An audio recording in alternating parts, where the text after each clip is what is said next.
చేసినవి చాలా పెద్ద బ్యానర్స్, పెద్ద సినిమాలైనా చిన్న సీన్స్. ఇందులో పెద్ద సీనేనండి, మంచి సీనే అది. గబ్బర్ సింగ్. సర్దార్ గబ్బర్ సింగ్ లో మంచి సీనే. ఓకే. పోయింది, ఎడిట్ అయిపోయింది. ఉంటే బాగుండే. అలా వెళ్ళినప్పుడు ఏం ఫీల్ అవ్వరా? కొంచెం బాధగా అనిపించడం కానివ్వండి. అలా ఏం లేదండి, కామన్ అయిపోయింది. కామనే కదా, మనకు తెలిసిందే. పెద్ద పెద్ద వాళ్ళవే కట్ అయిపోతా ఉన్నాయి. మన అదృష్టం బాగుంటే మనకి వస్తుంది అంతే. ఫీల్ అయ్యి మనం ఏం చేస్తాం. ఇప్పుడు ఏ ప్రాజెక్ట్స్ చేస్తున్నారు? ఇప్పుడు ఏం చేస్తున్నానో చెప్పనులేండి, ఎందుకు. ఇది మళ్ళీ రిలీజ్ అయిపోయింది అనుకోండి, మళ్ళీ ఆ సీన్లు కట్ చేయించారు అనుకోండి మా వేర్లు, ఎందుకు. అందుకే నేను ఎక్కడ పోస్ట్ కూడా పెట్టట్లేదు ఇప్పుడు.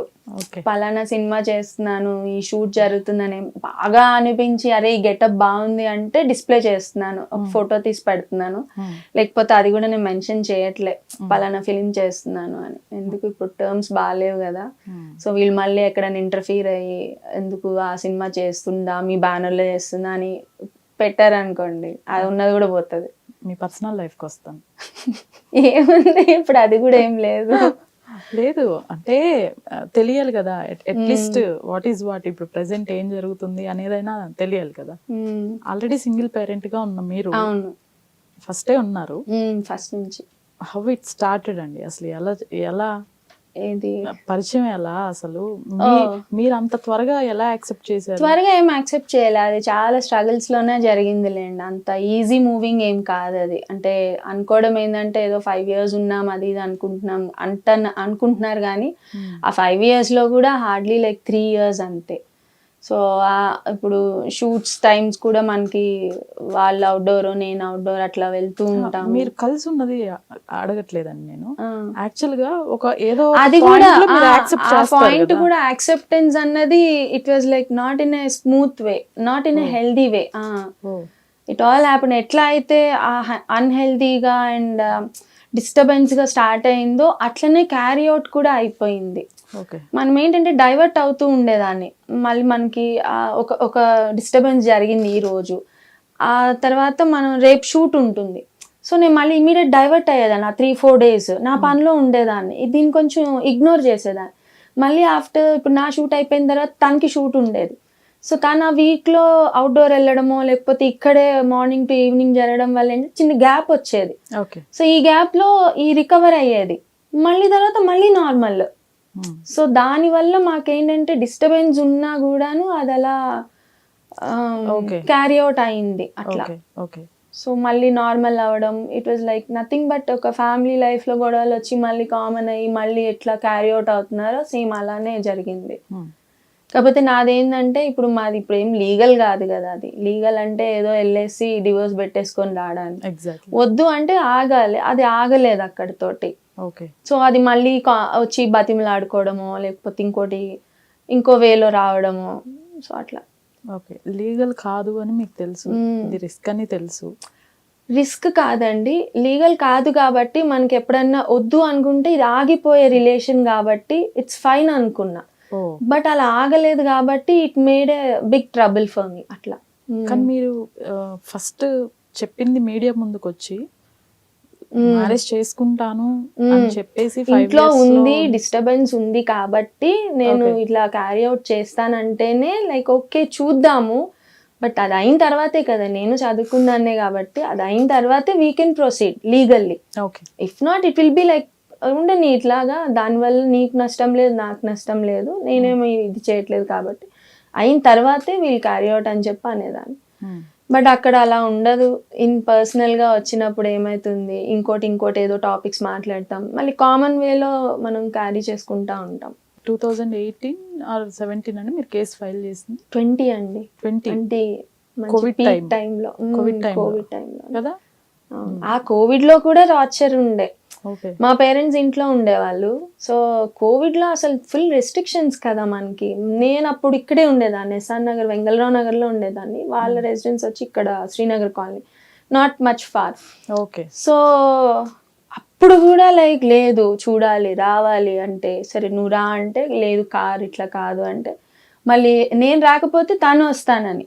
మా ఇంట్లో ఉన్నారు కదా, సో నాకేంటంటే అది ఎగ్జాంపుల్ చెప్తున్నాను. మా ఇంట్లో నా పేరెంట్స్ ఉన్నారు, వీళ్ళని నేను సేఫ్ జోన్ లో పెట్టుకోవడం నాకు ఇంపార్టెంట్. ఇప్పుడు నువ్వు ఇంటికి వస్తే నేను ఎక్కడ రావాలి, నేను ఇంట్లో పెట్టుకునే సిచ్యువేషన్ నాది. సరే నేనే వస్తాను నీ ఇంటి దగ్గర కానీ. అప్పుడు నా మళ్ళీ కార్ తీసుకొని అప్పుడు పోలీసులు ఉండేవాళ్ళు, ఫుల్ టార్చర్ ఉండే అప్పుడు. ఓకే. సో అలా జరిగింది మా రిలేషన్.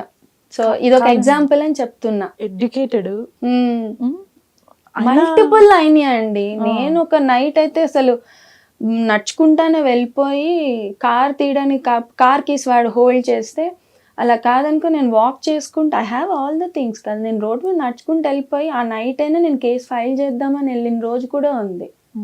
మళ్ళీ ఈయన నా వెనక వచ్చి అట్లా కాదు అని మళ్ళీ వెనక్కి తీసుకురావడం. ఎంత చదువుకున్నా ఇవన్నీ లాక్ అయ్యారు. ఎమోషనల్ లాక్ కాదు. ఇప్పుడు నేను చెప్పిన దాంట్లో ఎమోషనల్ లాక్ ఎక్కడుంది? ఇది ఎమోషనల్ బ్లాక్ మెయిలింగ్ అవుతుంది. ఇన్ని ఇయర్స్ ఎందుకు భరించారు? అది చెప్తున్నాను కదా, ఇప్పుడు ఈ రోజు నేను బాధపడుతున్నా, ఈ రోజు అయిపోతుంది, ఏడుస్తా, పడుకుంటా, ఒక పాయింట్ పడుకుంటాం, మళ్ళీ పొద్దున్న లేసినా మన వర్క్స్ ఉంటాయి కదా, ఆ వర్క్కి వెళ్ళిపోతాం. ఆ మార్నింగ్ నుంచి ఈవినింగ్కి మనం మన పని చేసుకోవాలి. ఏడ్చుకుంటూ కూర్చుంటే మనకు షూటింగ్ రాకపోతే మళ్ళీ రేపు ఎవడు ఇవ్వడు నాకు. సో ఆ షూటింగ్లో ఆ 5 days 4 days నేను క్యారీ చేసేదాన్ని. సో ఒక టైం గ్యాప్ ఇచ్చినప్పుడు మనం ఏదైనా కానీ ఒక ఇన్సిడెంట్, ఇప్పుడు ఎందుకు ఇంట్లో ఎవరైనా చనిపోతేనే ఈ రోజు జరిగింది రేపు మర్చిపోతున్నాం. సో ఇది పెద్ద నథింగ్ కదా మనకి. అట్లా నేను మూవ్ ఆన్ అయిపోతా ఉండేదాన్ని. దీనికి చదువుకి అసలు సంబంధమే లేదండి. అసలు వాట్ హ్యాపెన్స్ అనేది నిజంగా మీకు తనకే తెలుసు కదా, ఎవరికి తెలియదు. కానీ ఫస్ట్ మాట మాత్రం అనేస్తాం. అవును, ఎవరైనా అనేస్తాం. అది కామన్ కదా. మూవీస్ కోసమే ఉన్నారా, మీకు మూవీ ఆఫర్స్ వస్తాయి అనేది. నాకు ఆయన ఎక్కడ మూవీ ఆఫర్ ఒక్కటి ఇవ్వలేదండి. ఆయన చేసిన ఫిలిమ్స్ కూడా నేను ఎక్కడ చేయలేదు. నేను చేసిన 2 ఫిలిమ్స్ కి తను క్లాష్ గా వచ్చి చేసిన ఫిలిమ్సే తప్ప, అంటే ఆల్రెడీ వేరే కెమెరామెన్ చేసుండి తను బయటకు వెళ్ళిపోయిన తర్వాత ఇతను వచ్చి జాయిన్ అయిన సినిమాలు ఆల్రెడీ నేను అప్పటికే కమిట్ అయిపోయినా. సో ఈయనకి దానికి సంబంధం, నాకు ఇచ్చింది అసలు సంబంధమే లేదు అక్కడ. నాకు నేనుగా తెచ్చుకున్న సినిమాలు, ఆ తర్వాత 2 సినిమాలకు ఆయన క్లాష్ గా వచ్చి చేశాడు అంతే. కానీ ఈ ఇష్యూలో మీ ఫ్యామిలీ సఫర్ అయిందా? బాగా అవుతుంది కదా, ఖచ్చితంగా అవుతుందండి. అబ్బాయికి ఎంత అమ్మాయికి ఎంత. ఇప్పుడు అఫ్కోర్స్ తన మీద కేసు పెట్టాను కాబట్టి వాళ్ళ ఫ్యామిలీ అనుకుంటారు, కానీ పెట్టింది నేనైనా, సఫర్ అయింది నేనైనా, ట్రబుల్ అయింది నేనైనా, నా ఫ్యామిలీ కూడా ఫేస్ చేస్తుంది కదా, సొసైటీలో ఉన్నారు కదా. అంతే కదా. ఇప్పుడు అసలు మామూలుగా నేను స్టార్టింగ్ లో మూవీస్కి వచ్చాను అని తెలిసింది. ఫస్ట్ నేను ఒక అపరంజి సీరియల్ చేశాను అసలు జెమినీలో. ఓకే, నాగబాబు గారిది. అందులో కూడా ఒక అమ్మాయి పెళ్ళి వెళ్ళిపోతే ఆ క్యారెక్టర్ ని నాతో రీప్లేస్ చేశారు. ఆ సీరియల్ ఇక అందరు చూస్తారు ఊర్లో, పల్లెటూరులో. మా ఫాదర్ వాళ్ళ సిస్టర్ వాళ్ళందరూ చూసి శ్రీసుధ సీరియల్ చేస్తుంది, సినిమాలు చేస్తుంది, చదువుకుంటుంది కదా, అక్కడ జాబ్ చేస్తుంది కదా అని చెప్పి టాక్ వస్తే పిలిపించారు నన్ను. పిలిపిస్తే లేదు నాన్న చాలా సేఫ్, హ్యాపీ, బాగుంది, ఏం అలా ఉండదు అన్నీ కన్విన్స్ చేసిన. మా సొంత బాబాయ్ వచ్చి సినిమాల్లో చేస్తే ఒక ప్రాస్టిట్యూట్ చేసినట్టు అని చెప్పి మాట్లాడేశాడు ఆయన. ఓకే. సో అలా అన్న తర్వాత ఇంక నేను ఫ్యామిలీకి కొంచెం డిస్టెన్స్ మెయింటైన్ చేసి, సో మన పని మనం చేసుకుందాం, మనం నీట్గా ఉంటే ఏది ఉండదు, వాళ్ళే మళ్ళీ అర్థం చేసుకుంటారని వదిలే. తర్వాత మా పేరెంట్స్కి తెలిసింది. సో షీఈస్ కంటిన్యూయింగ్, బాగానే ఉంది, ఎలాంటి ట్రబుల్ లేదని చెప్పి వాళ్ళు వచ్చారు. ఎంత వచ్చినా వాళ్ళు కూడా సొసైటీలో ఉన్నారు కదా. సినిమా అంటే మేము అప్పుడే చెప్పాము ఇలాంటివి జరుగుతాయని, ఇప్పుడు ప్రూవ్ అయింది కదా అని ఇట్లాంటి కాన్వర్జేషన్స్ అన్ని మా పేరెంట్స్ దగ్గర తేవడం, మా మదర్ సైడ్ వాళ్ళు కానీ అందరూ కొంచెం డిస్టెన్స్ పెట్టడం. నేను కూడా ఏ ఫ్యామిలీ ఫంక్షన్స్కి వాటికి కొంచెం అవాయిడ్ చేశాను అప్పట్లో. ఎందుకులే వెళ్ళిన వాళ్ళకి ఇబ్బంది, మనకి ఇబ్బంది అని. బట్ ఇంత జరిగినా మీ పేరెంట్స్ మీ సైడ్ ఉన్నారు చూడండి. అది వాళ్ళు అదైతే బికాజ్ వాళ్ళు చూసారండి. ఇప్పుడు నేను ఒక ఫోన్ మాట్లాడుతున్నానంటే ఎక్కడ నేను నవ్వుకుంటూ మాట్లాడేదాన్ని కాదు, ఏ రోజు నవ్వుతూ మాట్లాడేదాన్ని కాదు. ఇఫ్ నిజంగా నేను నవ్వుతూ నార్మల్గా మాట్లాడితే we would have a time limitations మనకి. ఈ కోపంలో మాట్లాడటమో, ఏడవడమో, గొడవలు పడినప్పుడు మనం టైం చూడము, కంటిన్యూగా మాట్లాడతాము, ఏడుస్తాము.